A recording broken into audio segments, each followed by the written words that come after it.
Hi అండి, బాగున్నారా? చాలా ఈజీగా చేసుకునే మనం దొండకాయ కారం అయితే చూపిద్దాం అనుకుంటున్నాను ఈరోజు. నేను ఒక పెద్ద మతిమరపు మహారాణి అండి. దొండకాయలని బెండకాయలు, బెండకాయలు దొండకాయలు అంటాను. కష్టపడి ఇట్లని పొట్టిగా ఉండేట్లని దొండకాయలను గుర్తుపెట్టుకున్నాను వీడియో కోసము.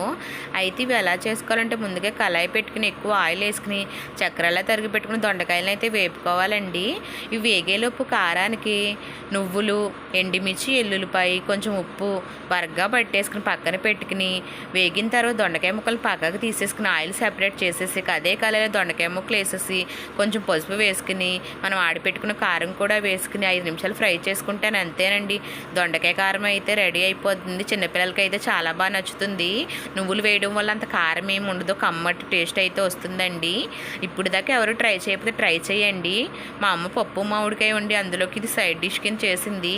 మీకు కూడా నచ్చితే ట్రై చేసి ఎలా వచ్చిందో కామెంట్ చేసి ఒక